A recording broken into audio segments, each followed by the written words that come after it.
Hey.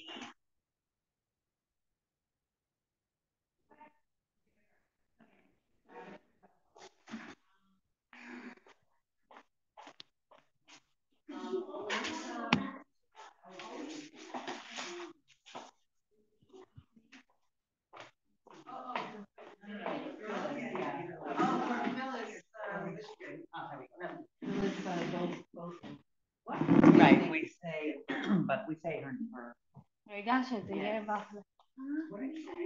Okay, good morning, good morning. So our shirim are Mukdash, Phyllis Bas, Shmuel Barut, and her neshama should have an aliyah. Oh, okay. So our learning this morning and every morning this year is Mukdash Leilui Nishma Nishmata Phyllis Bas Shmuel Barut. Okay. So we're Parshas Truma, and we are going to learn a piece of Sfas Emes. So Sfas Emes was the second Ger Rebbe. He was the grandson of the first Ger Rebbe, who was the Chidushei Harim, and he was Rebbe for a very long time. And because he was very young when he became the Rebbe. It's really hard to understand. So Bezrat Hashem, we're gonna learn some today. Okay, Sfas Emes basically always works off of the Midrash. Okay, so first we're gonna do the pasuk. Okay, the pasuk is Vayidaber Hashem. Yeah, that one's for you. Okay, Vayidaber Hashem el Moshe lemor. Right, Hashem spoke to Moshe saying, Daber el bnei Israel. Speak to bnei Israel. Vayiklu li truma. Okay, and they should take for me a truma, a donation. Me'es kol ish asher yidbenu libo. Each person according to how much they much they want to give in their hearts, essentially. Tiklu et trumati. Take from them the truma, the donation that's going to be for me. Now, this is obviously the beginning of the building of the Mishkan. Okay, there were different trumot, different donations that were given for different things. The building of the Mishkan, the yearly korbanot, the counting of the half shekel of the census. Okay, there were lots of different trumot, but this is like the introduction. This is the first aspect of the mitzvah. Okay, so but it's very strange wording. Okay. Vayiklu li truma. So this is actually like I think every year I title my shir on truma this way, but essentially, why is it vayiklu? What should it be if you're looking? Tiknu, right? Okay, tiknu li truma. Give me a truma, right? Why take for me a truma? And really, you could stop at vayiklu li, right? The whole aspect of the Mishkan, the whole aspect really of Torah in general, is the concept of Am Yisrael taking Hashem, essentially, meaning take Hashem into our hearts.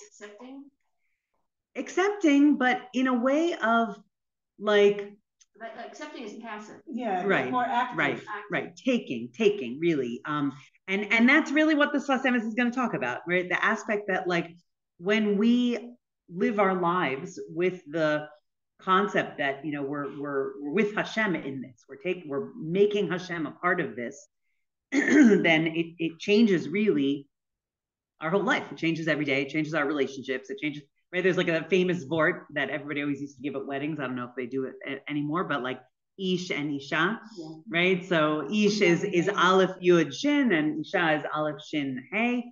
And right so they have two letters in common and one letter different. Each one has Aleph and Shin, and the man has a Yud and the woman has a Hey. And so the aspect is that when you bring Hashem into the relationship, it's very holy. And when you take Hashem out of the relationship, it's Aish, like it could burn each person.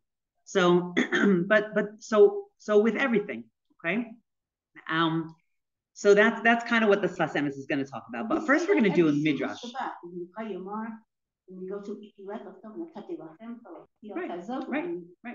Right. Actually, that's what the midrash is going to say. Okay. So vayiklu li truma. Okay. Take from me a truma, or take me. Okay, and then also give. Okay, we'll explore that. Okay, so the midrash says hadahu dichtiv. It says in Mishlei, ki lekach tov natati lachem torati al ta'azovu. Okay. Yes, number 2. Okay. So obviously we sing this every Shabbos when we're putting the Torah back in the Aron, right?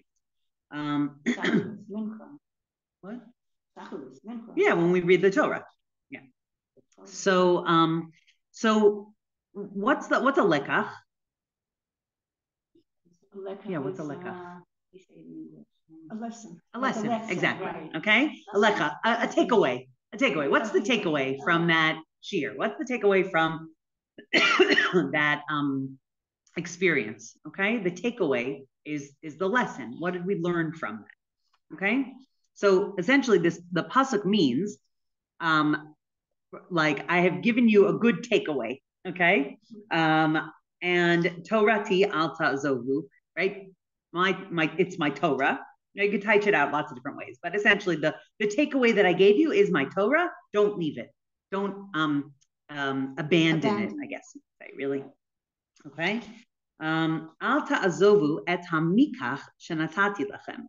Don't abandon or don't forsake. A mikach is an acquisition. Okay. So, but it's also a person who acquires the acquisition. Okay. Hebrew is, a funny language, right? A lekach is a takeaway. Okay. But lekuchot are, for example, what? Customers. Okay. Commerce. Right. Commerce. Okay. So there's this aspect of like trade, give and take, buying something, taking away something. Because lekach, you're doing something, you're not being passive. You're taking for sure, something. For sure. You have to take it to yourself. You have to take it to yourself, right? You have to internalize it. That's really what the lesson is. Right? Yes, this is going to be a theme. Okay. You figured that out. Okay. So so the mikach, okay, is also a reference to the thing that's being acquired and also the person that's acquiring. Okay. Yesh lecha adam shelokeach mikach. Okay, a person that takes the thing, the acquisition. Yesh bo. Okay, so this is a midrash. Okay, so he's giving like an example. So there's a person that comes and they buy something. Yesh bo zahav en bo kesef. But this particular thing has gold, but it doesn't have silver. Yesh bo kesef en bo zahav. There's another transaction, another acquisition that might have silver but no gold. Aval hamikach shenatati lachem yesh bo kesef. Well, I think it skips the line. Both, right? It should be both, yeah. I should say it should, and that's so funny. I cut it real directly from Safaria, but it should say Yesh bo zahav v'yesh bo kesef. It should say both. Oh no, it does say. Okay, so it says it has right. Right. Hold on.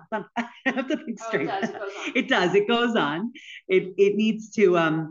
He's giving both examples and using the midrash gives the examples with the proof text. Okay. So, but the acquisition that I gave you, it has silver, like it says in Tehillim, Imrot Hashem Amarot Tahorot Kesef Tzaruf. Okay, so these are all psukim from Tehillim, right? The sayings are pure. They're like purified silver. Ve'yesh bo zahav, and it has gold in it. Shene'emar, like it says in Tehillim, Hanechemadim mizahav mipazrav, right? The dear ones are again clarified, purified gold. Okay, so then this is the midrash. Okay, it's like a list of lots of different ideas. Yesh adam lokeach sadot avalo. Can you turn that?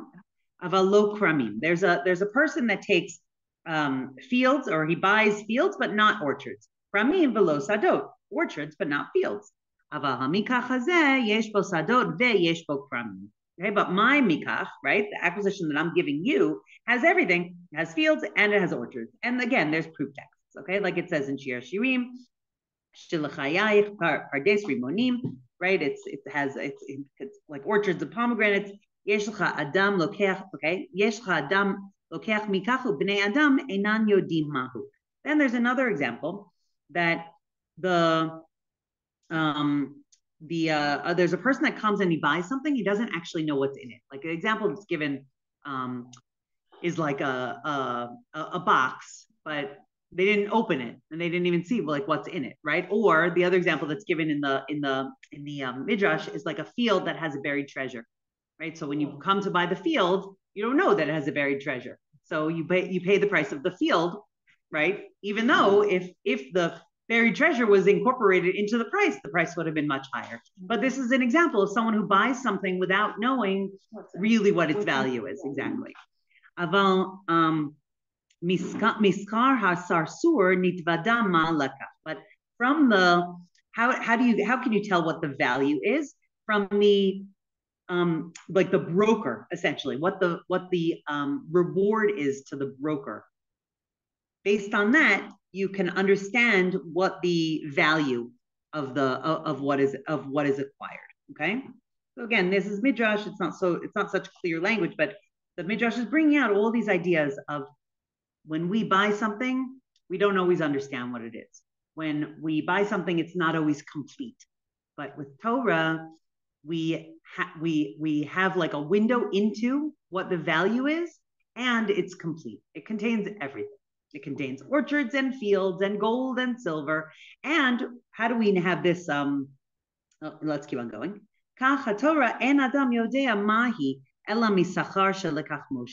Right, and with the Torah, we don't truly understand its value until we look at what the schar of Moshe Rabbeinu was. What was the schar of Moshe Rabbeinu?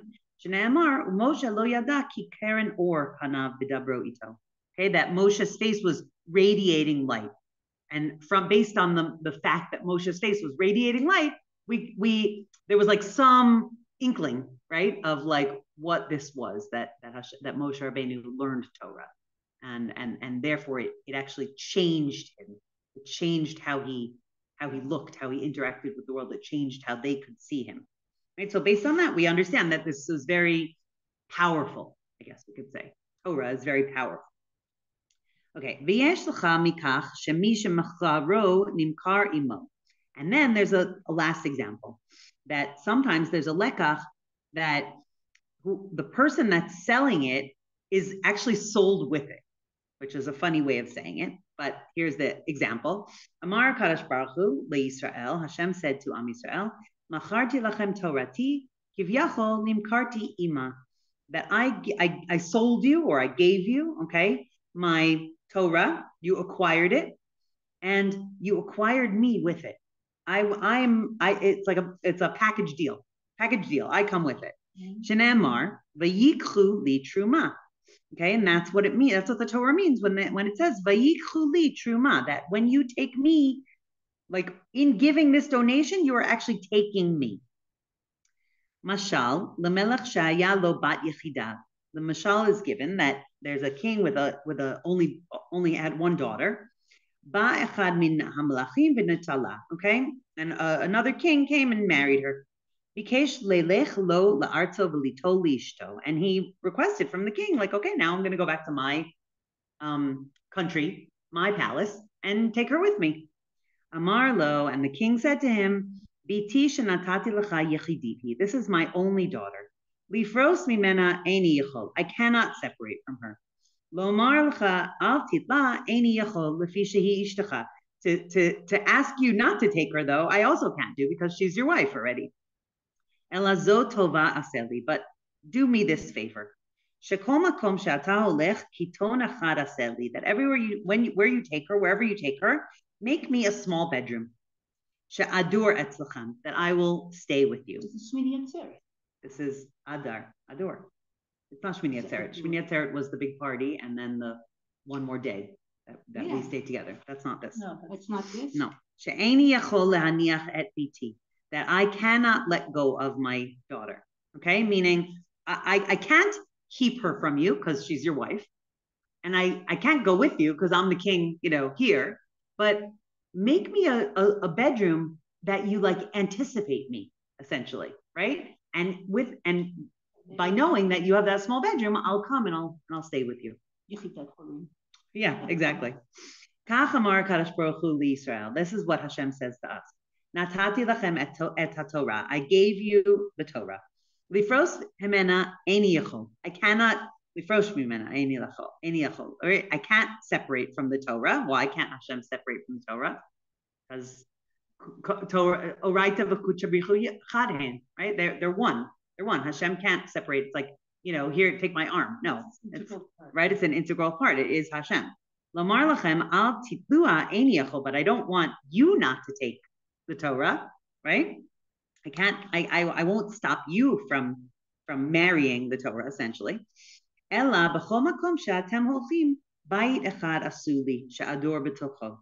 But rather, do me this one thing, that wherever you go, make for me a dwelling place, okay? And that's why it says Shenemar asu li mikdash ve'shachanti b'tocham, which somehow got left off there, but Vasuli Mikdash, okay, and that's what this is. That's what the Mishkan is going to be, okay. It's going to be the paradigm, the example, okay, the model of how we make a specific place, and Hashem comes to dwell in it. Now, of course, famously, right?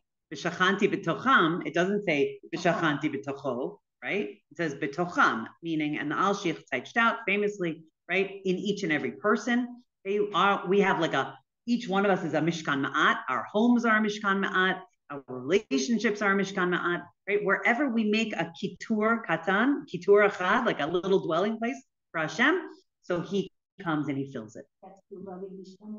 Yes, Bilavi Mishkan, exactly. Okay, so there were lots of things here. Okay, but essentially the last bit was really the main part, okay? But also this idea of like a customer, okay? Like we're that we're like actively taking, right? We're actively taking. We're a customer. We come and we take away with us. We come and we want the Torah, and we acquire it, and we take it with us, and we internalize it. That's the idea of acquiring. Acquiring means you have to do some kind of an action. Yes. That's like that young. Right. That's everything. It's marriage. It's it's all of the right. To make a permanent bond is like this active acquiring, ritual essentially. Okay, so let's learn the Sfas Emes. So the Sfas Emes takes the midrash and basically makes it, kind of does what we just did, which is discuss it and make it personal, okay? But we're going to see in his own words. Ki haTorah nitna liYisrael kafi hachanat kiblatam, okay? Torah is given to us according to how we prepare ourselves to receive it. We could stop there. Like we could really stop there. That's like the lesson, right? What does that mean? Torah is given to us according to how we are prepared to receive it. Right. Okay, that's like, we see that with every Chag. I think the Chagim are really like a great paradigm of this, or really in anything in life. Shabbos also, as much as you prepare, that's right? But Shabbos 100%. But I feel like with the Chagim, because they pass by and they don't come again for another year, you actually can feel like a loss, right? If you didn't prepare, like there have been, I'm sure, for all of us, right? For me personally, definitely when my babies were little and I was like, kind of harried off my feet, right? Like I didn't prepare spiritually. I always prepared physically, so there's something there definitely. But I often didn't have time to prepare spiritually to like learn about the Chag. And there were many Chagim that kind of just like passed by, and and it makes a huge difference when you go to a shiur before the Chag, when you learn about the Chag, when you try to connect on a soul level with the Chag. I'm thinking physically also, if there's a Shabbat that I don't have to cook, I think the house is missing the smell of Shabbat. Right. It's chaser. Yeah. So that's physical, but it's still also right. So, but when you can see that, then you can connect the physical to the spiritual, right? Because there could be people that are not everybody feels that way, right? And it could be true about everybody, but part of our lesson here, part of our lekach today will be that the hachana is in kind of opening your heart to that concept, right? Okay, v'zeinyan Torah Sheba'al Peh. Okay, so this is like very much connected to the concept of Torah Sheba'al Peh. Ki hakol yesh b'Torah rak l'chol adam nitan k'fi ritzono be'emet.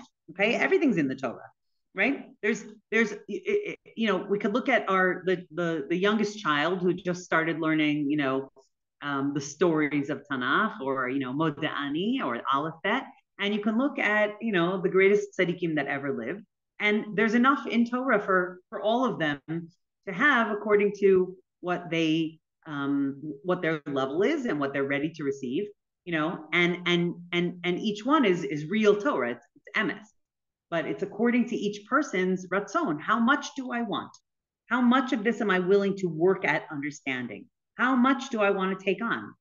Right? Because it's also not just intellectual. It's not just about understanding. It's about internalizing, right? So people have to be prepared to change their lives, or to change their outlook, or to, be open to this, according to how much a person is prepared to do that. That is how much. It's like a void, right? As soon as you open a void, Hashem fills it. But the void is this, like, I want to know more. I want to do more. I want to connect to you more deeply, Hashem. I'm ready to, change my life, whatever. Okay. And that comes in. Okay. Everything's in the Torah. However much we really want, that's what's given to us. וצריך לזה אמונה. לידע ברור כי כל המדרגות בקדושת התורה גבוה מעל גבוה. הכל תלוי ברצון והכנת האדם. Okay? Part of this is emuna, right? That we need to have emuna for this. We need to have emuna to understand clearly that all of the, I'm just translating first, that all of the levels and the holiness of the Torah, which is, countless infinite levels of holiness, of heights, everything depends on the ratzon and the hachana, the ratzon, the desire, the willingness, the will, really, and the preparation. The preparation here doesn't mean like it means readiness. The readiness, okay, willingness and readiness. That's what we're talking about here, to receive. There was something I was going to say.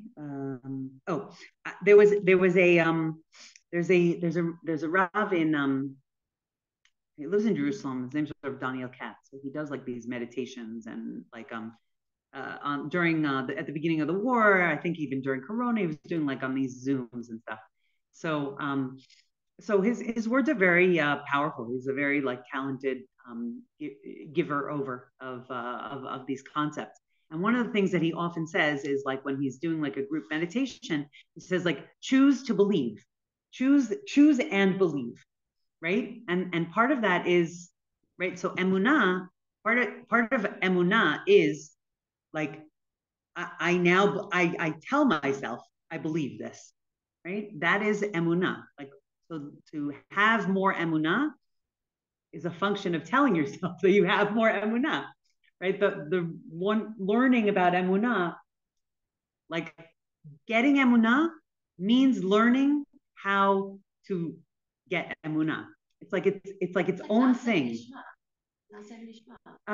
Yeah, kind of. It kind of is. Meaning I'm gonna have emunah, and then I'm gonna have emunah. Right? That's like the idea. It's a funny thing. Making a conscious acceptance that you want to believe, right? And you're gonna believe, right? But it's not. I was giving, like, many times people will say, like, I want to learn about emunah, right? One of the ways that, if you look up any book, right, how do you get emunah? By reading about how great emunah is, right? That's like, it's like a funny, cycle of, like, when having emunah means believing that I believe, right? On some level, believe and choose to feel that this is the truth. And that's how you have emunah. Sounds very easy, but it's not. Right, exactly. And that's why we always need to talk about it more and more and more, because we it's very hard to hold on to, and we need to keep on filling up our cups. Like our emunah cup has like a hole in it. You need to be surrounded by people. Right. Feel that. Right. And that's why, like, a friend of mine once said, like, every shiur is really the same thing. It's true. Like, every shiur is really, we learn different aspects, different facets, but like, you have to keep on learning. Reinforces, it refills, right? It's a and with every little bit that you like, you retain something. It changes you, like Moshe Rabbeinu, like it changed him, right? But it doesn't all happen at once, and we have to keep on working on it every step of the way. We have to keep on reinforcing our emunah. Yeah, we're going to talk about that today, maybe if we get to it. Okay, so third line down, period. Right after the period. Okay, ki b'tach b'Hashem v'aseto. Okay, so there's the pasuk in Tehillim. So on the back of your sheet, turn to the back for 1 second. Okay, there's a pasuk in Tehillim, source number 4. Right, this is a very famous pasuk. I'm sure you all know it. B'tach b'Hashem v'aseto. Okay, trust in Hashem and do good. Shechan eretz u're'eh emunah. Okay, you will shechen. Okay, so again we're b'shachanti. It's the same shechina. Right, dwell in the land or abide in the land. Ure'eh emunah means and be nourished by faith. Although Rabbi Nachman says, shechen aretz ure'eh emunah means that when you live in the land, your emunah gets nourished. You cultivate it, right? You grow emunah. It gets shepherded, right? Like ro'etzon. Okay, that living in Eretz Yisrael sort of has almost an automatic effect. If and tapping into it makes it even more powerful, but it has an automatic effect of nourishing our hope, nourishing our emunah, our faith. Okay, so that's the pasuk. B'Zohar HaKadosh she'ikar habitachon. I am back. Yeah, I'm back in the Sfas Emes. Sorry, third line down, two words after last time. I didn't. I just turned over so that we could read the entire pasuk of the Tehillim. Sorry. Okay, now I remember why I brought the book because I put notes in it. Okay, so he says ayen the Zohar Kodesh. Okay, fine. Okay, we're not gonna look in the Zohar, although I actually did put it on your. Yeah, you have it. I do have it. Yeah. Yeah, I guess let's do. Turn back to the other side. Source number 5, Zohar. Okay, I have the translation, so we're not learning Zohar in Aramaic because that's just that's beyond. Okay. Yeah, it's in Hebrew because it's a translation from the Sulam. Okay, Leolam yeh adam zahir ba'adono. When a person is clear in his master. Okay, vayidbak libo be'emunah ha'elyona, and they and we like connect ourselves, or we glue yourself. We glue ourselves exactly with emunah, with great faith, the high faith, our faith in what's on high.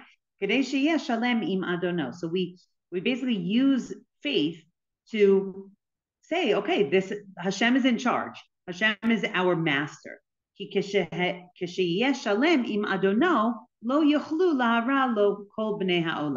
when we have faith and we're like shalem, we understand that everything is from Hashem. So then the other people in the world can't do like bad to us, which we see very much, right? When we believe that everything is from Hashem, so then we don't get like sidetracked. We don't get derouted, derailed. That's the word I'm trying to think of. Derailed from the, like what's happening right now from the nations of the world and all the things that they continuously say to us.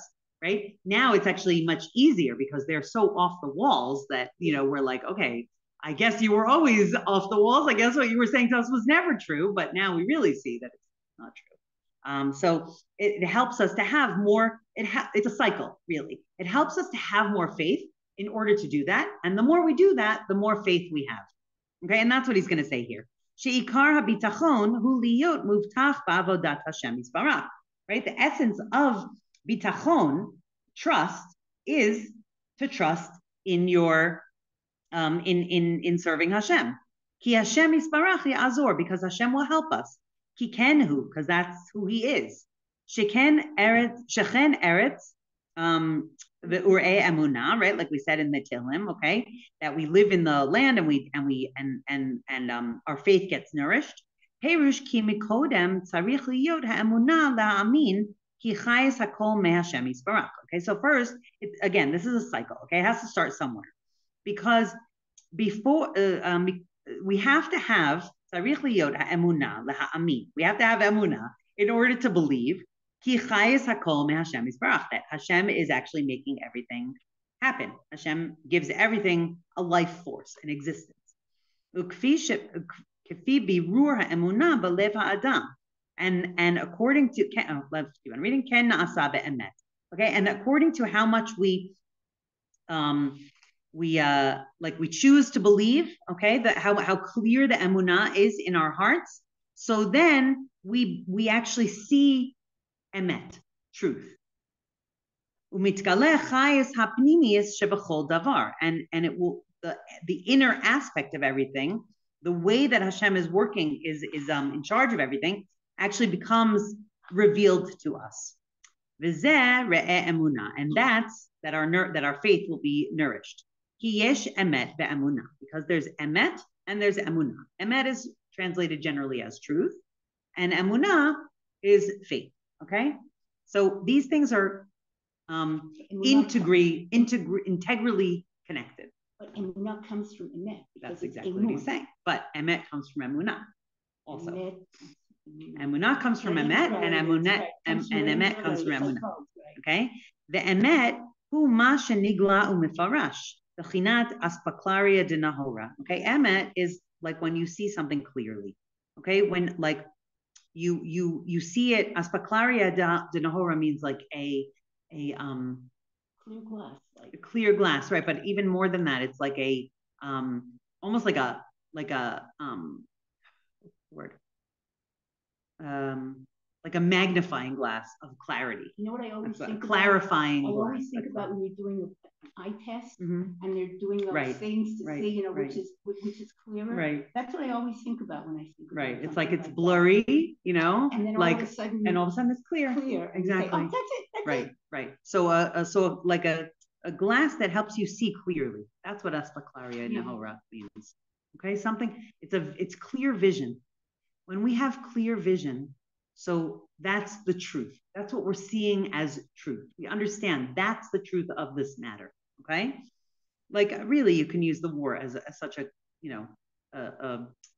a clear example, right? We know what the truth is. We know that Hamas is evil. We know that unfortunately, a very large majority of the Arab population who lives in this land actually agrees with what Hamas is saying. And, you know, the rest of the world really doesn't see that clearly. Something is blocking their ability to see that. And essentially what is blocking their ability to see emet? That they have no emunah. Right? They don't know that Hashem is running the world. They don't understand that Hashem is, that there's a unique mission that belongs to the Jewish people, that there's a unique aspect of this land. It's not just like every other land. And they don't see that clearly. When a person has emunah, all of a sudden the shades come off and they see, oh, that's actually the truth here. And the more we see the truth, the more emunah we actually have access to, and the more emunah that we can internalize, the more truth we have access to. It sounded like you wanted to say something. No? Okay. No, and it becomes, the more the war goes on, the differences between Am Yisrael and the Goyim just start. They just get starker. I mean, you take the example after the outbreak of the war in the Ukraine, how everybody was rushing to take in all the refugees and give them homes, and especially Israel. You know, there was a whole issue.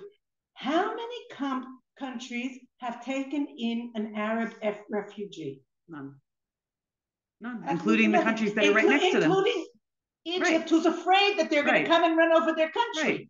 You know, it's just mind-boggling. Right. So we see more and more emet.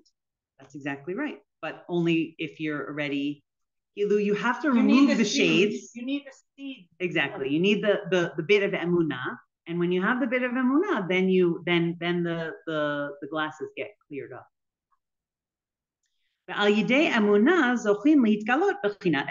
it's this cycle. Okay, the more emet you see, the more emunah you can grow. Okay, v'hu mazon v'sa'ad ha'emunah. Okay, Emet is the mazon, is the nourishment, is the food, and the sa'ad means support of emunah. Okay? V'ktiv, Vasuli mikdash v'shachanti b'tocham. Okay, Perush, so we know that, right? If you build for me a sanctuary, I will dwell amongst you. Perush mikdash al shem prisha v'havdalah. Okay, the word kodesh literally means separation.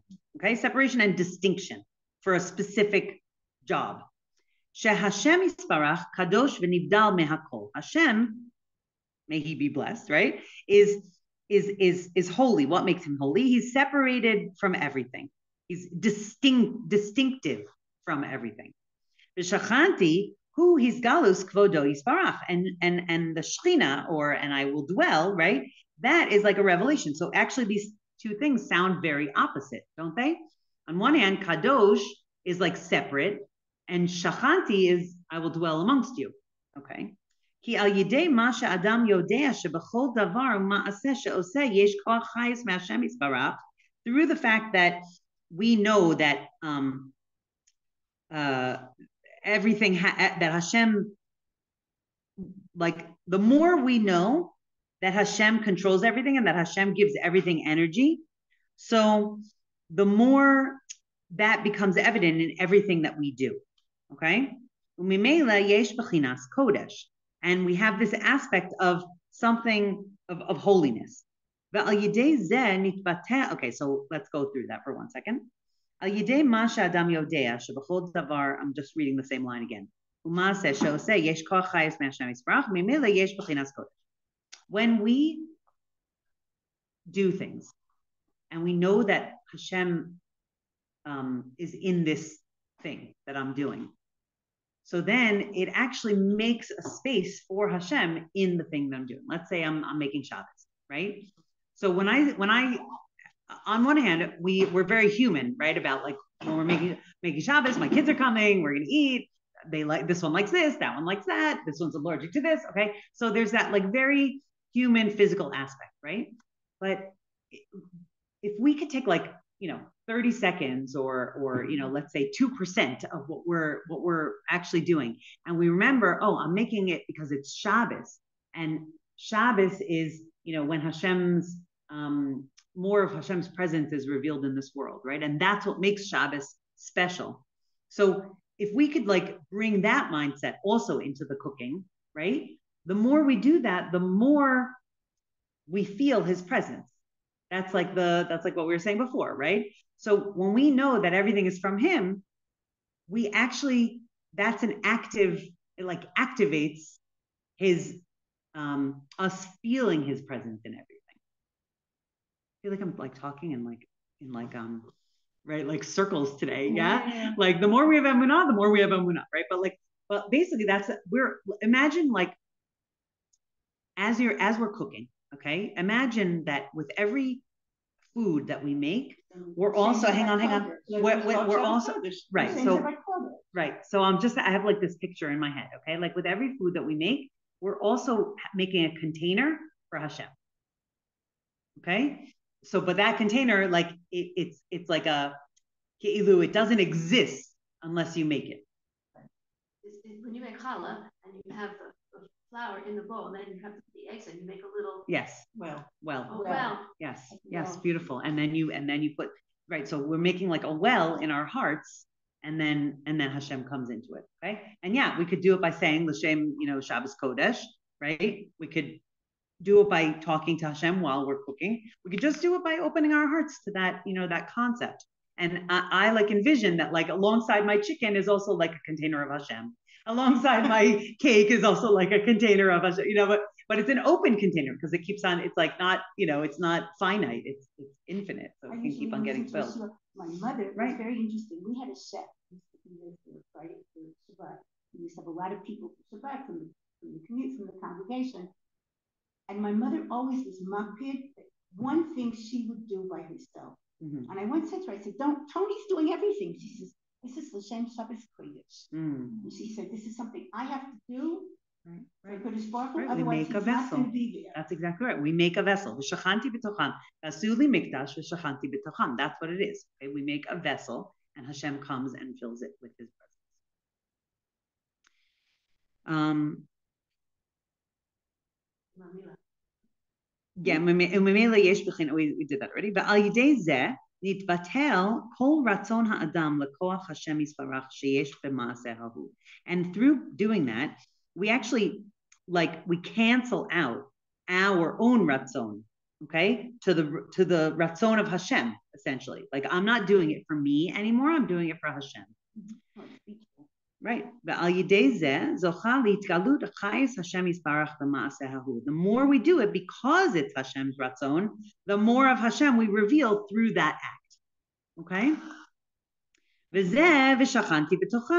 And that's, I will dwell amongst you. It all depends on us. Okay? And that's what it says in Midrash,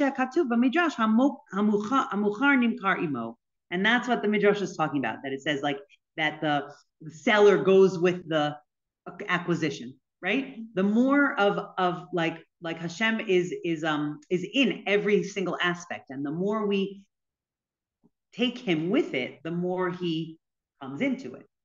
And essentially, when we say, I'm not doing this for me, I'm doing it for him. Right? So the more we do that, the more we actually can feel that. And then the more we connect to the inner aspect of it. Okay, let's actually skip down to nitkasheh. Okay? Yeah. Oh, here comes. Okay, yeah, this is your favorite thing, Becky. Well, okay. It is the menorah. So this is the menorah. So the menorah. So let's look at the source on the second page. Okay, the Bamidbar Rabbah, another quick midrash. Okay, everybody, we've spoken about this before, but this is the source from the midrash. Shenit Kashem, Moshe. Okay, Moshe was befuddled. Menorah, how to make the menorah. Yoter mikol klei hamishkan, more than the other utensils and items of the Mishkan. Ad sheherahu hakadosh baruch hu ba'etzba, until Hashem showed him with his finger, kavyachol. Okay, v'zeh ma'aseh hamenorah miksha zahav. This is what the Torah the wording of the Torah is, that the menorah was miksha. Okay, it was hammered out of gold. Lomar ma kasha hi la'asot, but it's like an interesting thing, because Davka Moshe Rabbeinu needs kasha, right? And it's like a little bit of a play on words, that it was hammered out, but also it was hard to make. Okay? Shaharbe Yagaba Moshe. Moshe Rabbeinu tried very hard to understand, but he couldn't. There was some hard challenge that he like a blockage. Okay? Kevan Shenit Kasha, and because he was having a hard time understanding, or he was bewildered by this. Amar lo Kadosh Baruch Hu leMoshe. So Hashem said to Moshe, Tal kikar zahav hashlicho laor ve'otziehu v'hi me'atzma na'aset. Okay, that throw a block of zahav, gold, into the fire, and then take it out, and it will be made of itself, essentially.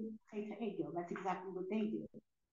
Right. Threw something into the fire. Right, and it came out a pot. Right, exactly. Okay, so it's like a tikkun. Right. Okay. Throw. Why was it hard for him? Because it said first of all, we don't know why it was hard for him. It was hard for him to make it, or so he didn't make it. Right. That's the point. He couldn't understand the directions were like, it had lots of cups and flowers and branches, right? But the directions were that it should be pounded out of one block of gold, all of that. And so the truth is, we don't understand why that was hard for Moshe Rabbeinu to understand. Why was that harder than anything else? Right. Why was that harder than anything else? That's exactly right. So I understand it perfectly. Always understood. I think Moshe Rabbeinu, although in Kamo, I think he had a problem with things that were spiritual. That's why he had a problem with the Chodesh. That's why he had a problem with the Kior. That's why he had a problem when the Luchot was supposed to be built. You do the Mishkan first and the Luchot first. And the Tzalel Sadim, if you make the Luchot and you don't have a place to put it, what's the point? In other words, something that was intangible was hard for him to do. But this is not intangible. It's tangible, totally tangible. It was something he had to imagine. He couldn't do that. I don't think so, because there were other things that he like. I think it's also it sets a precedent of a sport that when we learn, you take one step and then Hashem opens up, or Hashem will complete it for you. You don't have to do the whole thing. You have to take one step. And that's exactly what the Sfas Emes says. Exactly. Okay. So fine. So the Bamidbar Rabbah. So we'll learn it in the Sfas Emes. But you're exactly right. Okay. Basically, I brought the whole Bamidbar. I brought the whole Midrash because of the word te'aseh. Okay. The Torah says the me'atzma te'aseh, that the menorah will be made.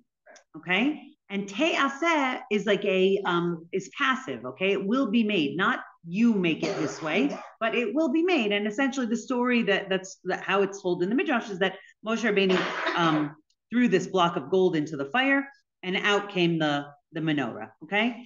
And whatever his trouble was, there's lots and lots of deep Torah about why he had trouble and what the trouble was. But essentially, for all intents and purposes, what's important to us is that he wanted to know how is it made, and Hashem made it possible that it was made by itself. That's okay. So let's go into the Sfas Emes. He gave up on the fact that he didn't understand. No, he didn't give up on it. He's teaching us a lesson. Okay, so go back to the Sfas Emes, the paragraph that starts Nitkashem. Okay, it's like the last paragraph on the front page. Nitkashem Moshe b'menorah v'her'elo Hashem yisbarach. Okay, that's the midrash that we just read. Okay, Hashem showed him. V'achar kach ktiv shene'aset me'atzma, and afterwards it says that the menorah was made by itself. Te'aset, it was made. Or it will be made. Achar kach lama al imken lama her'elo. Okay, why? It's like a funny thing. If the menorah was going to make itself, why did Hashem even show Moshe Rabbeinu what it's supposed to look like? Right? If he didn't need to do any of the work, then why? Like, here's the menorah. No. First, Hashem gave him all these instructions. Make it this way, make it that way. This is what it needs to look like. Okay, and then he had to make an effort. He had to make an effort. How you say? Yeah, I'm going to read it from the book. Okay. Al yidei ratzon ha'ad. Okay. Ach ki al yidei ratzon ha'adam belev v'nefesh be'emet nigmar hasha'ar. Okay, and that's really the main thing. Okay, through the ratzon is the key word today. Okay, through the ratzon through our will, ha'adam belev v'nefesh be'emet, through the will of our heart, our soul, the true will, nigmar hasha'ar. The rest will be completed. Hasha'ar, the rest. Yeah, sorry, not sha'ar like the gate, but sha'ar, the rest. Ma she'eno yichol la'asot na'aseh me'atzmo. Okay, what we can't do, it will be done. Okay, or he will do. Hashem will do from himself. And that's why the Midrash tells us that Hashem said, throw it into the fire and it will be made. Ken hu b'chol mitzvah mikol ish Yisrael. That's how it is actually with every mitzvah and with every person, with every Jew. Ki vadai.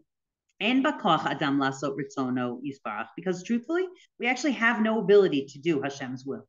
We are finite beings. How is it possible for us to, accomplish Hashem's will? Right? Like if you think about a mitzvah, okay, we have a physical act that is connected to every mitzvah.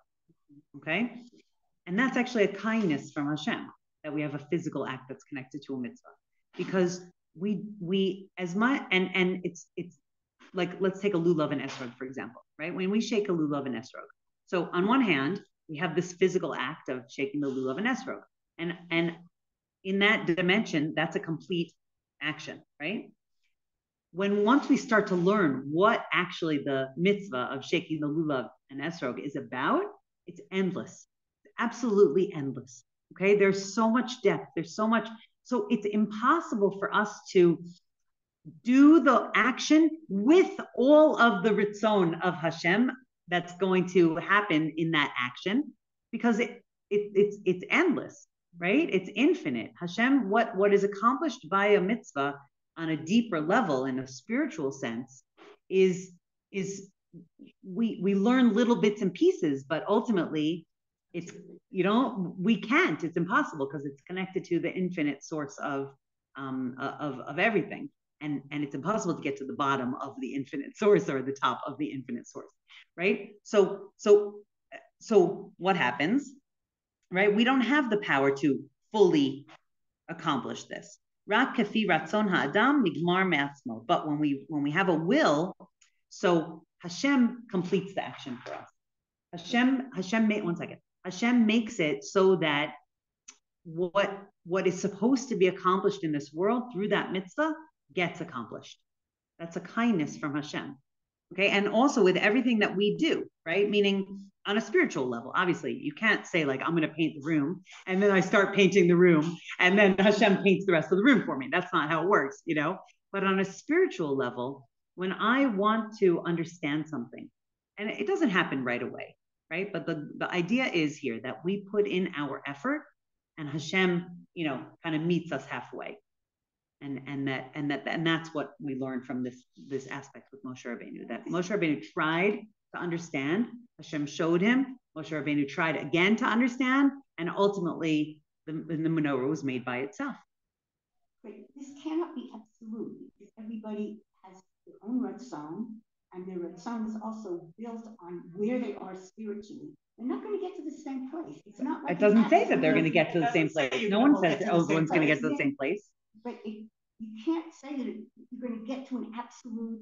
I never said, no one's saying that. But what we're saying is that Hashem, right, what we can grasp in our minds of what we're accomplishing in a mitzvah is whatever level Hashem enables us to understand, okay? But what we actually accomplish by the mitzvah is much, much greater than that, because it's really Hashem that's lashliming it. But we don't really see that from our side. That happens from his side. You understand what I'm saying? Completing. Sorry. Making it shalem. Yeah, lashliming. Sorry. There's some words in Hebrew that don't translate well. And so I Englishize the Hebrew verb. Even the same person can be on a different level. I remember during Corona when I went to school, and outside the school, right? And all of a sudden I saw the way the sukkah was, the sukkah was built. I wouldn't have understood that if I hadn't learned Masechet Sukkah. I wouldn't know what they were talking about. Right. Okay. So my understanding of that particular Masechet sort of guided me that whole Sukkot to look at Sukkot. Right. Of course. You don't know. Of course you do. Of course, that's the point. Okay, so that's what I'm saying. Right. Meaning when you were 3 and you did a mitzvah, you had a very different understanding of what that mitzvah was than you do now, for sure. Each person, and that's exactly what he's saying. Each person, that was what the first piece was, right? Each person according to their ratzon. But it doesn't mean that when you did it as a 10-year-old or something, it had less value than when you're doing it today. Exactly. Because Hashem Exactly. Okay, like let's say if we're going to do like percentages, right? So a child, let's say, does like 10% or understands 10%, okay? But and again, this is infinite, so this is like, right? But let's say 100% is like, that's a complete act, okay? A kid understands 10%, and then Hashem essentially brings into the world the other 90% that we can't bring into the world with our understanding. But that 10-year-old can do 100%. No one can do 100%. Okay, 90, whatever. No one can do 100% because 100% is a bad way of saying it, because it's infinite. So 100%, so complete is the best way of saying it. None of us can do something completely because we don't understand all of the ritzonot that go into it. We don't understand all of the kavanot. We don't understand everything that comes out of it, okay? But what he's saying here is that a person does as much as they can, and then Hashem completes the rest. Whatever that person's can is, at what age they are, at what stage they are, at how much they, right? But Hashem completes it for all of us. So the percentage at which Hashem is completing, changes with however much the person is able to do. So Moshe Rabbeinu obviously, is Moshe Rabbeinu, and still Hashem completed it for him. but he says something so beautiful, and this is what we'll finish with. Okay, go to where it says. I'm going to tell you in 1 second. Okay, on the second side of the page, okay, go to where it says Ke'inyan Zeh Perush. Okay, it's the second line on the second side. Ke'inyan Zeh Perush, right? That's Ke'inyan Zeh Perush. Adonenu Avi Zikeni Mori Rabbi Zecher Tzadik Livracha Lachai Haolam Haba. That's the Chidushei Harim. Okay, whenever he says that, it's his grandfather, the Chidushei Harim, the first Ger Rebbe. Okay, so he says Alma. So this is according to what his grandfather said. Alma Shekatu Yagati Umatzati. Okay, that's a famous right. Yagati Umatzati Ta'amin. So I work, right. The rest of the pasuk is like we say like Lo Yagati Umatzati Al Ta'amin. If someone says I didn't work but I found, don't believe them. Yagati velo matzati al ta'amin. I worked, but I didn't find. Don't believe him. Yagati umatzati ta'amin. Okay, I worked and I found. Believe. It's in Pirkei Avot. Okay, so the Chidushei Harim says about this something very interesting. He says, "V'dikdek ma ki metzia behesach hadas." Right, a metzia is something that you find. Okay, so umma sheba al yedei yegia lama nikra metzia. Why would Chazal say I worked hard and then I found? Right? It's like I worked hard at something and then I found it. It's like two different lashonot, right? Finding something is like I walked down the street and I found a coin, right? Not I worked really hard and then I found. Okay, so what? But according to this idea. Okay, who can really find the emet through their hard work?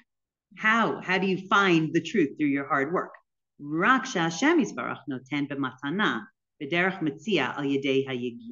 It's really from Hashem. And that's why he's saying that it's called a metzia. It's called something found because it's like a gift from Hashem that comes as a result of your hard work. Okay, it's like you work really, really hard at something, and then the finishing, if it comes to fruition, that's up to Hashem.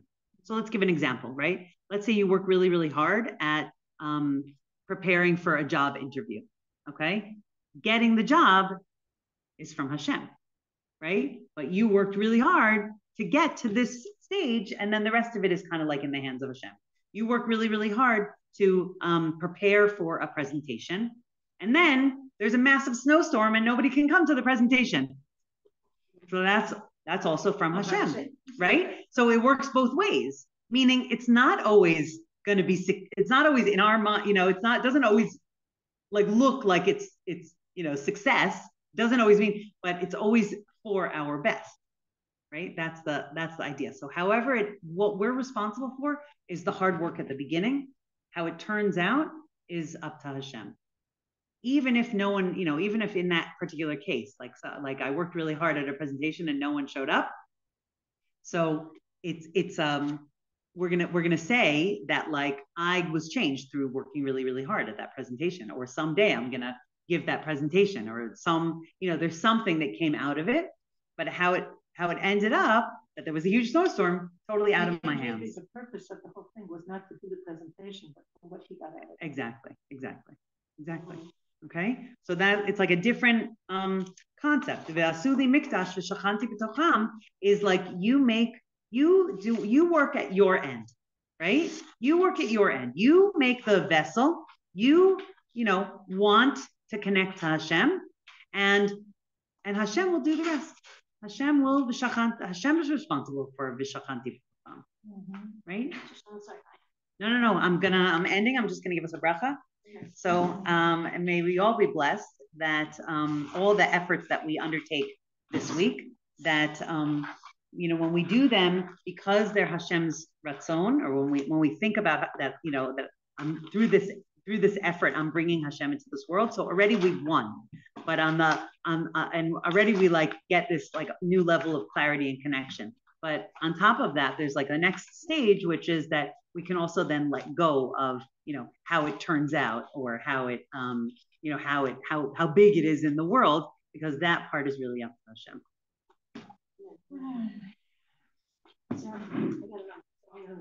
I'm gonna run to the water. Okay, your turn. Run so you can walk. I have somebody coming in 5 minutes to my house.